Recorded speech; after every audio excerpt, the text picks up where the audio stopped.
Hello mga bossing. Hello mga bossing. Maglalagay tayo ng rubber lifter dito sa likod ng ating DA. So ito siya ngayon. Kita ninyo yung distance. Medyo dikit na kasi yung hindi pala makita. Pero sa loob makita ninyo. Halos wala na yung ganito niya. Manipis na. So unang gagawin natin ay i-jack up natin ito para dito natin lalagay. Jack up natin yung kabilaan niya para mag-hang ito siya. Pero tatanggalin muna natin yung tire para ma-access natin yung kanyang spring. Tanggal yan. So i-jack up natin dito banda kabilaan. Luluwagan muna natin.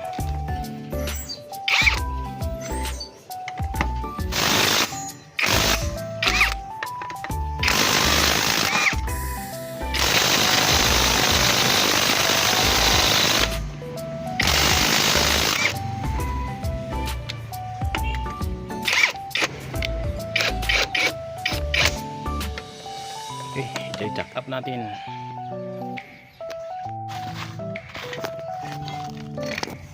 So, bali i-jack up natin ito mga bossing, no? Magkabilaan ito. So, dito ko muna sa unahin. Dito natin sa frame patatamain yung ating jack. So, para pababa yung kanyang swing arm sa likod. So, yung tire dyan, niluwagan ko na para pagtaas nitong itong ipag-jack natin dito. Saka kung tatanggalin yung tire. So, naluwagan ko na yung dalawang tire magkabilaan. So, bali nalagyan ko na lang ng jack yung magkabilaan dito. Pati yung sa kanyang differential para may tulak yung tire. Yung tire pataas. So, ito, tina-jack up ko ito. So, inuna ko sa kabila. Then, doon sa kabila. Tapos, lalagay natin sa differential ng kanyang pangatlong jack doon. Then pag lagay natin ng tatlong jack, saka natin tatanggalin yung tire na niluwagan natin kanina. So ganun yung gagawin natin mga boss. Okay, so ito lagyan natin ng jack sa kanyang differential para may angat ng konti, and then para matanggal natin yung tire sa magkabilaan. So nalagay ko na pala yung dalawang jack pa doon sa kanyang swing arm kanina, no? So ngayon i-jack up ko ng konti para matanggal natin yung tire kanina na niluwagan po natin.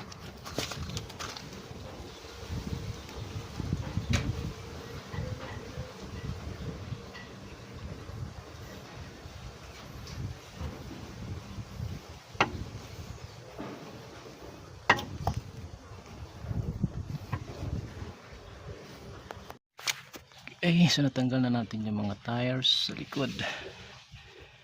Next is itong shock absorber, tatanggalin natin para magbaba. Tanggalin natin yan.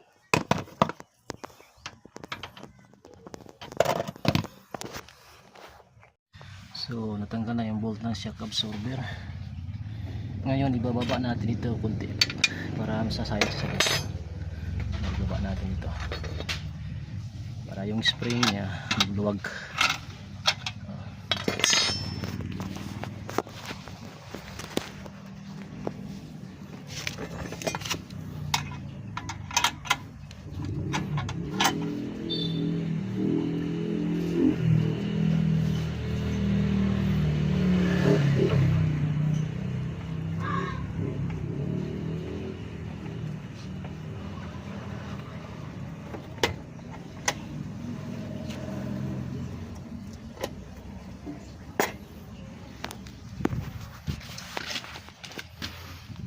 So ayan. So pwede na itong tanggalin. Kasi maluwag na.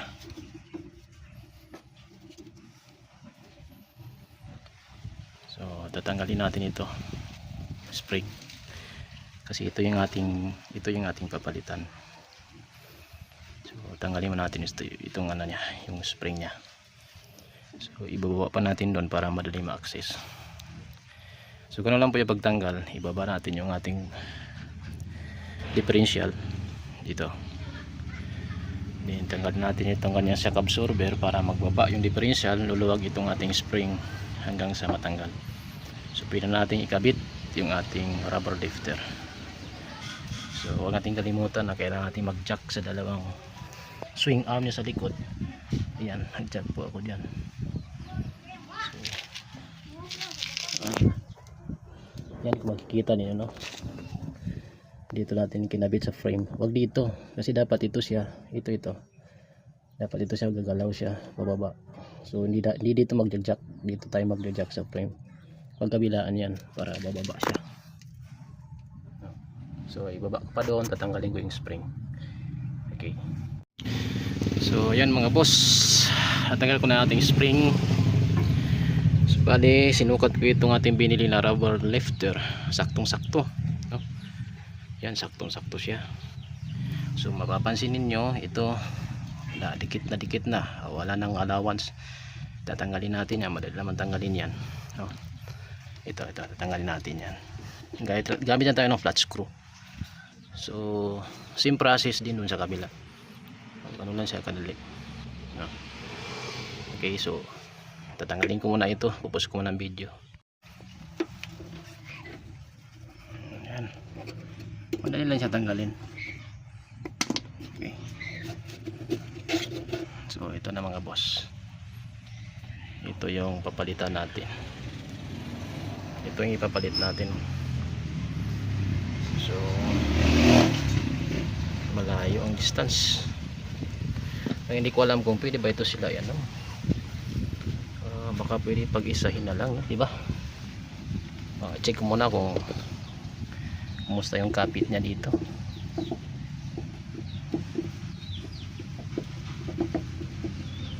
Medyo mayroon siyang play. So mas maganda siguro mga boss, no? Itong dati niya, ibabalik na lang natin dyan. So ganyan na, parang ganyan, no? Yan.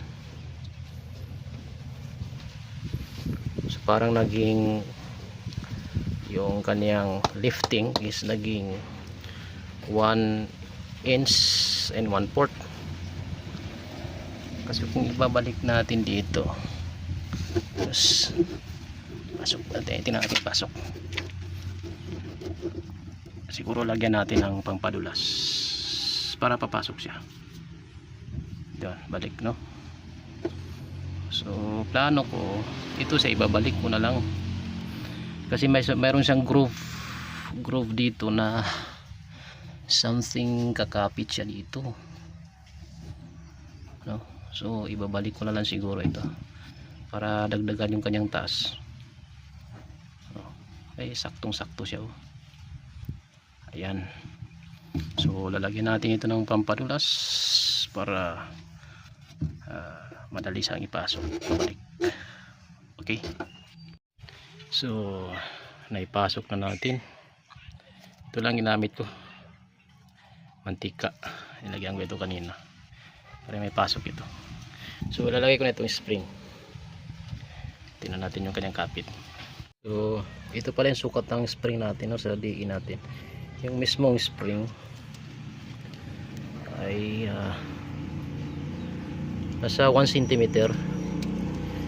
Yung circumference niya is nasa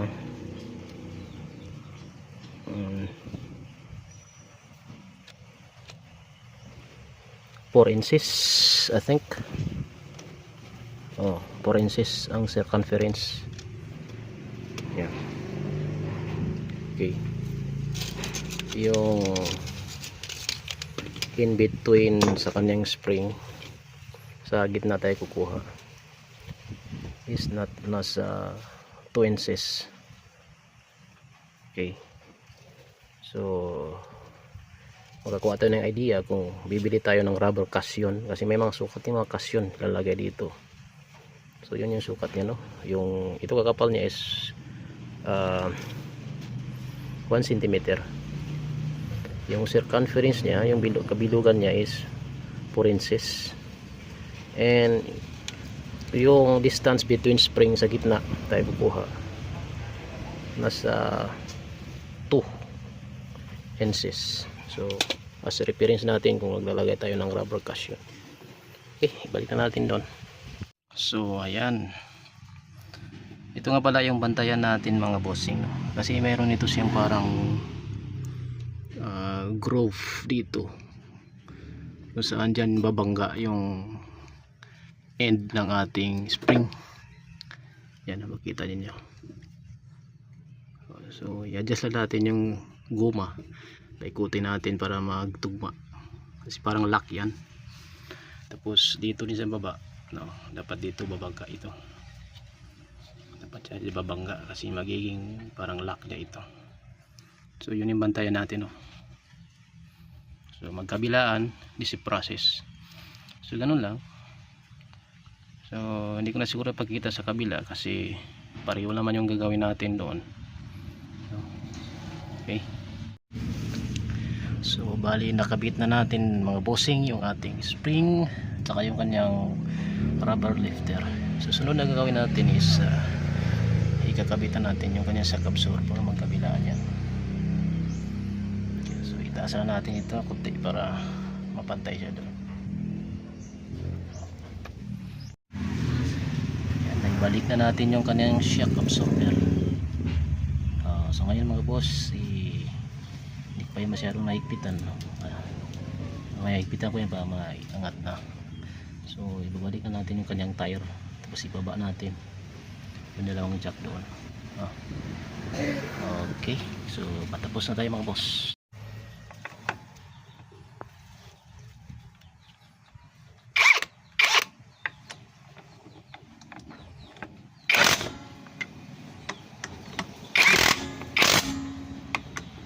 So ito na pala siya mga boss. Ganito na yung kanyang distance. So medyo lumuwag, no? Pasok na yung 4 na daliri. Dati yung 3 daliri hirap makapasok dyan. So ngayon maluwag na yung 4, siguro hanggang 5 makapasok na dyan. So ayan, kita niyo, no? Maluwag na maluwag. Dati yung 3 daliri mahirapan mapasok dyan. So okay na siya mga boss. Ganoon siya kadali, no, yung paglalagay ng rubber lifter sa ating DE. So dito na lang yung ating video mga boss. Kung nagustuhan ninyo, baka naman pwedeng mag-subscribe and like na rin. Thank you, maraming salamat sa inyo. God bless.